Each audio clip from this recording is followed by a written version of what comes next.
All right, going into number 3, the final 3. Going into number 3, the trench warfare. Man, that's so fancy.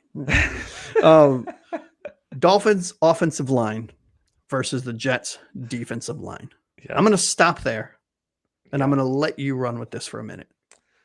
It's going to be trouble. The right side of the line looks awful, and I've mentioned a few times now that Tua looks scared because that is his blind side, and we have Larry Borum and Keon Smith playing in there. Although we did see some accountability, at least on the offensive line, Keon Smith was pulled in that Bills game after whiffing one too many times. I think Danny Brunskill came in for him, actually. Is that how you say that guy's name? Yeah, Brunskill. I don't even know our own players. Yep.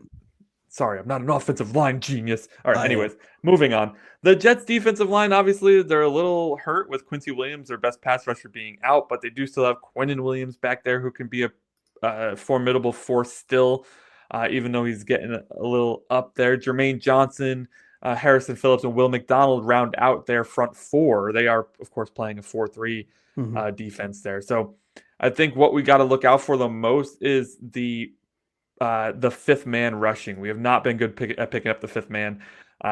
They got guys like Andrew Sisko in that backfield and Michael Carter coming in at the nickel. I think that they can make big plays happen, and when Tua gets hit on that blind side, he can cough up that ball, man. So our offensive line, if they are capable enough to hold up the defensive line, I would watch out for those blitz packages sending a fifth and sixth man because if we can see that we haven't been great at picking it up this year, Aaron Glenn can certainly see it. So that's more of my worry than anything right now.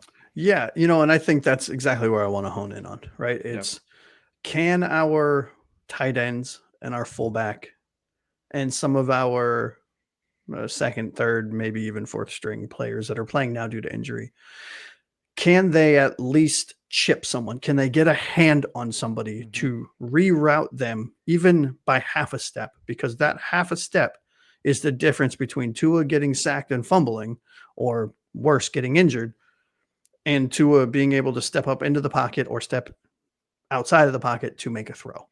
Yep.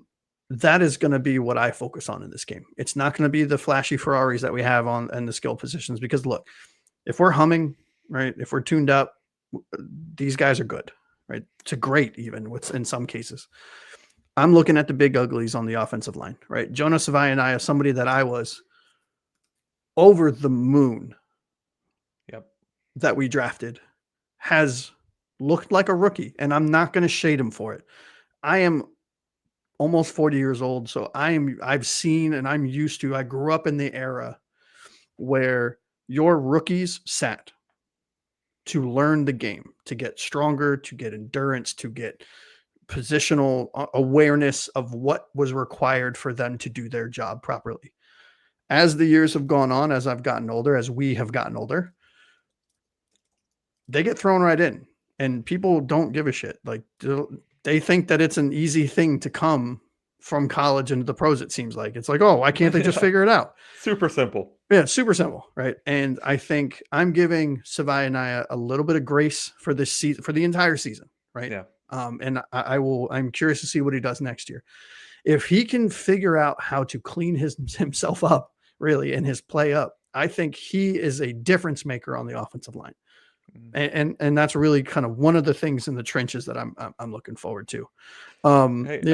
At least though, and I know we're going to get to delusion here. I just want to throw it out there. At least Patrick Paul has looked freaking great.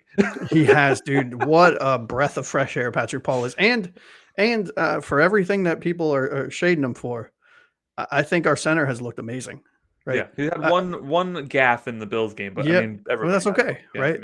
And delusional fins, right? I'm terrified for joining this game.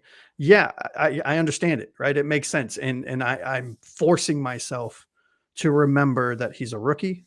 No.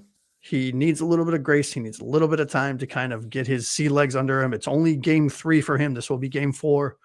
If he's still playing like this at the end of the season, I will start being concerned a little bit. And if he starts next season playing like he has in these first 3 games, that's where it gets a little shaky.